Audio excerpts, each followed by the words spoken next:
Now, it's been over 12 days since the Israel-Hamas war started. As Israel's relentless strikes on Gaza Strip continue and Hamas continues to hold hostages while striking Israel, it is the civilians on both sides who are suffering and whose sufferings have become endless. Israel says Palestinian militant group is holding over 200 hostages in Gaza, and this includes Israelis and foreign nationals like Americans, Britons, Germans, Nepalese, among others. There are other children, women and elderly also among these kidnapped. People back home don't have any information about their loved ones. They don't know when their family members would return.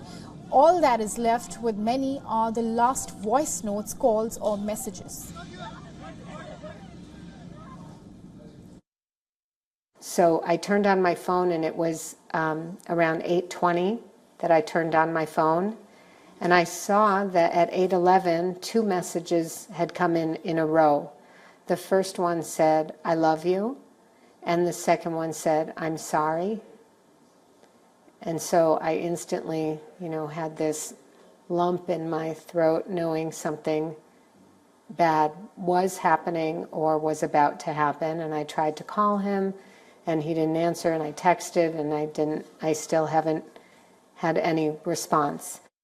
Now, all this as Hamas continues to strike Israel. Over 1,400 people have been killed in the war-struck country, and people from cities like Sderot and Ashkelon continue to flee due to Hamas's strikes.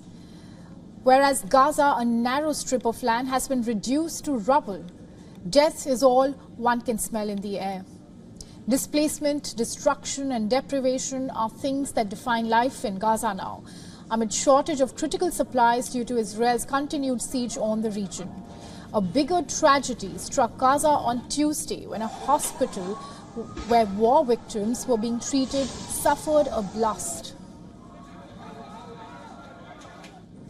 هيك ناس حرام للعالم. شوف العالم كيف صار فيها.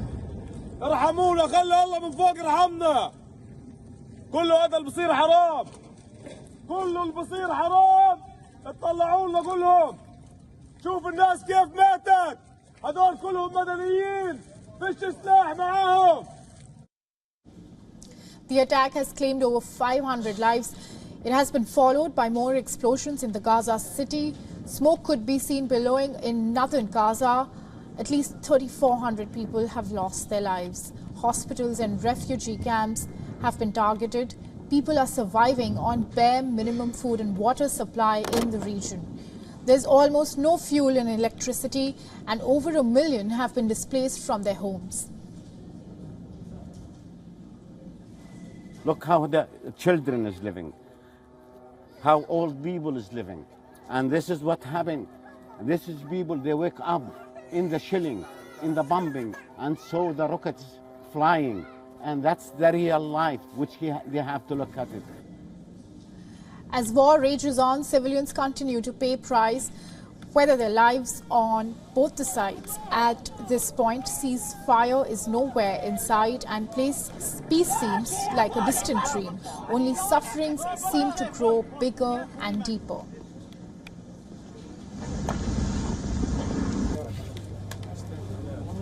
الله يبارك.